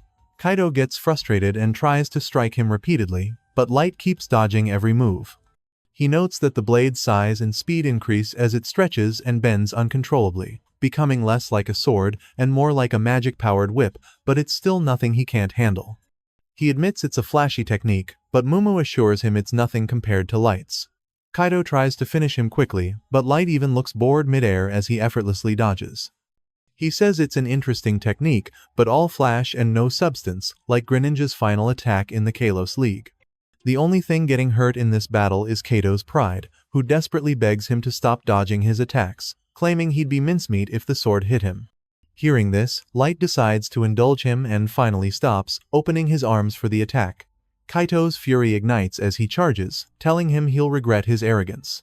He strikes him head-on with the full force of Grandiose, but his victorious expression quickly vanishes when he realizes Light's shoulder has simply stopped his blade. Light smirks and tells him to keep going if he wants, so Kaido panics and strikes him again and again in desperation, wondering how he's still alive against the legendary Holy Sword. As if that wasn't enough, Light simply shatters the blade with his bare hand, and both Gold and Mumu know it's all over. As Kaido tries to process what just happened, Light punches him in the gut, and then kicks him in the face. Kaido panics at the sight of so much blood coming from his nose, but Light tells him he still has questions for him, so he won't kill him just yet, at least not until he's suffered enough to beg for death. Right after he says those words, Kaido does something unexpected. He kneels and desperately begs for his life, asking for forgiveness and saying he doesn't want to die. He explains that he comes from the Elven Kingdom and was once next in line to become captain of the White Knights, so he'll tell him everything he needs to know and even give him Grandiose. Light asks if he's really just giving up after all that hype about being a legendary hero. He doesn't understand why he's no longer fighting, mockingly asking what happened to never giving up and fighting through adversity. No matter how adverse the circumstances. That's what a true hero does, just like how Helio, Jim, and Woody charged at him to protect Mia, even knowing they stood no chance. Light throws Grandiose at Kaido, telling him he'll give him another chance. He wants him to fight, and if he manages to even scratch him, he'll let him go. Light finally removes his mask, telling him to show what a future legendary hero is capable of, wanting him to push past his limits and show what he's truly made of. Despite this fake second chance, Kaido simply backs away, crawling in horror and trying to escape immediately, saying it's impossible, as he desperately tries to flee this nightmare. Light unleashes a solar ray card and shoots one of Kaido's legs, causing him to fall instantly. As he writhes in pain on the ground, Light approaches him and says Mia was right, because he's no legendary hero, just a gutless coward who runs away. After he's done with Kaido, Light returns to the bodies of Jim and Woody, saying he'll bury them in the abyss since this area is infested with monsters. He wants them to rest in peace, knowing that they will ensure he and Mia survive. Kaido and Yannick remain on the ground, not even daring to try and get up, but Yannick asks where they are going now.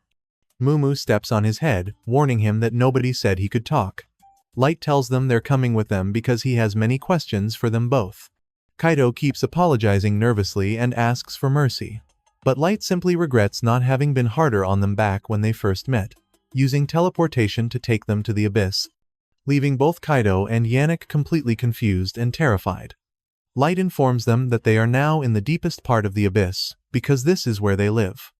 Kaido can't believe he lives in the world's most challenging dungeon, and Yannick calls it ridiculous, saying there's no way to get there from where they were. Mumu stomps on him again, asking if he dares to imply that Light is a liar. As she crushes him over and over, Ina and the other girls appear to welcome Light back. She asks what these strange creatures he brought with him are. Light explains they're a pair of criminals who conducted horrible experiments with humans that left many people dead. However, it turns out they know something about the Master, so he brought them here for interrogation. The atmosphere in the room immediately turns hostile as soon as the girls hear this. May asks Light to just say the word and she'll make them feel enough pain to regret being born. Eru says she'll gladly use every forbidden technique in her arsenal to force those scumbags to reveal all the information inside their pathetic minds. Yuki accuses them of sinning against her infallible Lord and Master, and claims they must suffer a lifetime of agony and despair to redeem themselves. Asuna agrees, saying they're about to get a good dose of pain for causing trouble for their master, and she has no intention of forgiving them. Kaido watches them from the floor and wonders who they are, because they're absolutely terrifying. Yannick is completely horrified too, knowing that all of them are far beyond their level and he can't even understand how such humans can exist. Light clarifies that no one can kill them until he has learned everything, what they know, so they must control themselves. The girls quickly accept his orders, so Light tells Gold he wants him to heal Helio, also asking Mumu to go with him as they are going to lay Jim and Woody to rest. Before they can leave, Yannick suddenly speaks up, desperately claiming he's a victim here, but Kaito denies it, insisting Yannick was the one pulling the strings. Light cuts them off, reminding them how they both paraded around like gods, crushing people they called worms, and that some of those people must have begged for mercy too, but they did nothing, so now they will receive the exact same treatment. A while later, Light returns to the inn just in time to see Mia waking up. He shows her Helio sleeping peacefully in the other bed and explains they were in time to heal him with magic before it was too late, so he's going to be fine.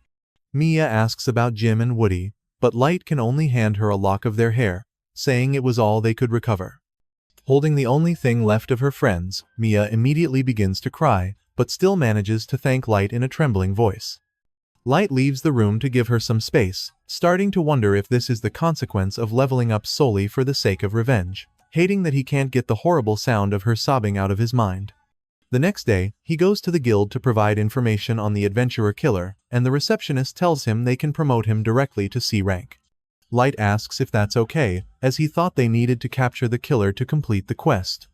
She clarifies it's no problem, since he brought back valuable information that an elf and a dark elf were behind the string of murders, and even better, he saved 2 potential victims. Light thanks her for the promotion, and then returns to the inn to speak with Mia and Helio, wanting to know if they've made a decision. Helio tells him they'll be leaving in the morning, but that they're truly grateful, as in the short time they've known him, he's done so much for them. Mia agrees, saying she can't thank him enough for everything. Light asks what they'll do now, and Helio replies that they're quitting being adventurers and returning to their hometown. Light mentions it's a shame, as he's sure they could find other adventurers to party with. Mia confesses that part of her is terrified to continue after what happened, but it was also her friends who gave her the courage to become an adventurer and go into the dungeon in the first place. Helio agrees, saying it doesn't feel right to form a new party without Jim and Woody, and besides, he wants to take what's left of them back home where they belong. Light understands completely but still asks what they'll do about the Magic Academy. Mia tells him she's going to study on her own instead, because she doesn't want to be a burden the next time they meet, so she'll dedicate everything she has to becoming a real mage. She shyly asks if they'll really have a chance to see each other again, and Light confirms it with a smile, saying he's looking forward to that day. She smiles happily and tells him she'll hold him to it, so it's a promise. After saying their goodbyes, Light watches them depart from the window, but Gold tells him not to worry, saying those two are especially diligent and pure of heart, so they'll surely adapt to their new lives in the blink of an eye. Mumu agrees, saying it will be great to see them again in the future. Light smiles and agrees, knowing that when the day comes that he can share the whole truth, he'll take them with him to visit the graves of Jim and Woody. Gold and Mumu stay at the inn, while Light decides to return to the Abyss to see the results of the investigation. Eru hands him the documentation, informing him that she used her forbidden magic to delve into every corner of their minds. They took all this information and confirmed it through various interrogation methods, which revealed no inconsistencies. The term submaster, like Kaido, is a general term for those who have a blood relationship with the master, and they are known for leveling up with relative ease. May mentions there seems to be a belief that the world could come to an end if the master isn't kept in check. Light doesn't quite understand that part, wondering if that's even possible when there's only one master. Eru tells him that this detail came from a conversation Kaido once had with the captain of the White Knights, but his memory was quite fragmented, making it difficult to draw conclusions, so they couldn't uncover a more solid lead. After all that, Light says there's no point in investigating further in that case, which means their only lead is the captain of the White Knights. He asks about the condition of Kaido and Yanok, and Eru snaps her fingers to open a portal and show him. Light decides it's time to get rid of them, so he prepares a card called Banquet of the Dead. In a matter of seconds, various creatures begin to devour Kaido and Yannick alive, giving them the terrible and painful death they deserve. Once it's over, Eru closes the portal and informs him that all the necessary preparations have been made and that they can initiate the revenge plan against Sasha the elf at any time. It will begin with the capture of the White Knights, because apparently all its members are submasters. And their vice-captain is also engaged to Sasha, which means he could be useful as a hostage. Light praises their diligence and gives the order to set the plan in motion immediately. Meanwhile, we see Sasha and her fiancé Michael laughing as she tells him how pathetic the look on Light's face was after she shot him in the leg with an arrow. The two talk about how much they enjoy it when humans beg for their lives with the most horribly pitiful expressions right before they kill them. Sasha is completely smitten and agrees with everything her fiancé says, and Michael tells her how happy he is to have met her.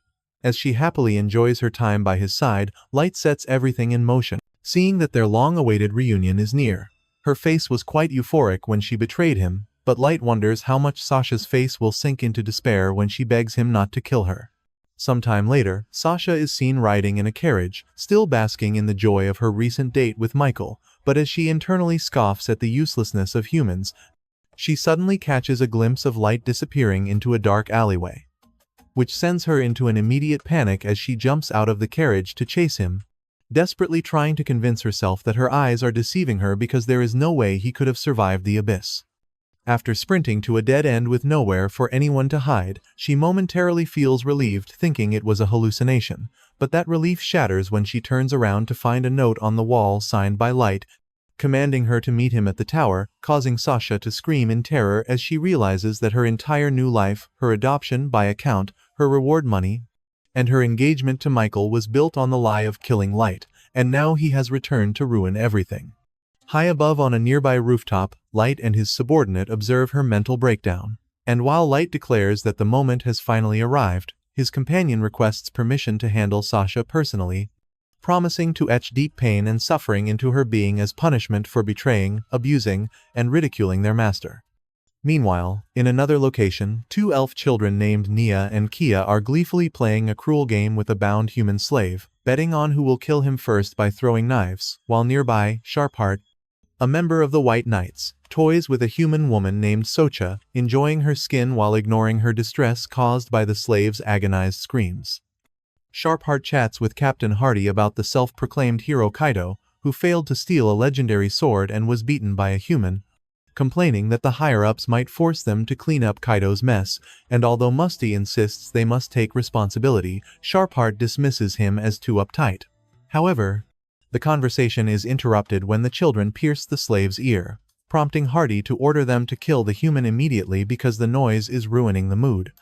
To which Musty coldly adds that for the White Knights, humans are merely weak creatures suitable only as temporary pets. However, ultimately, Must argues that what humans truly need is the blessing of mercy delivered by their impeccable blades, explaining that for such weak creatures, existence is nothing but pitiful suffering, so granting them a swift and beautiful death is actually an act of kindness. Sharpheart mocks him as a prude and warns that his mindset will eventually backfire. But before the argument can escalate, Captain Hardy paralyzes everyone with a single word, emitting an aura so intense that even a passing bird drops dead in midair. And with everyone terrified, he orders Nia and Kia to cease their torture because it dulls their battlefield instincts, while also telling Musty to abandon his moralizing. Sharpheart immediately understands the assignment and explodes the slave's head with a casual wave of his hand to end the distraction. And while the children dispose of the body, he feigns gentleness to send a terrified Socha back to her room, promising to join her later. Once she is gone, Hardy warns him against diluting their noble bloodline, noting that the ancient master blood found in the White Knights is rare and hasn't appeared in millennia. But Sharpheart assures him he has no intention of creating half-breeds. He simply revels in the hilarity of watching human women get their hopes up before he inevitably betrays and kills them for the thrill. Hardy then prepares to leave, stating that royal orders regarding the cleanup of the former member Kaido's mess are imminent, and they must brutally restore the order's reputation to ensure no one dares tarnish their queen's name again, while elsewhere that night, the tranquility of the city is shattered when a massive magic circle created by El appears in the sky, instantly erecting a colossal tower that interrupts Sasha's sleep. With the construction complete, El declares that the stage is set, and Sasha, watching the colossal tower from her balcony, realizes with dread that Light is waiting for her there. Meanwhile, the sudden appearance of the tower has caused high-level monsters to block the roads, leading to incidents like an elf driver abandoning a carriage of enslaved human children in terror, which forces the kingdom to issue high-reward quests for information that few dare to accept. Light is pleased by the commotion, but while waiting to register, he and Namumu are accosted by two arrogant high-level elves who try to solicit Namumu, claiming she is too high quality for a human party. However, after Namumu asserts her loyalty solely to Light, Light swiftly ends the confrontation by casting a silent thunder arrow that shatters the ground, revealing their identity as the formidable Black Multi-Party and causing the awestruck crowd to retreat.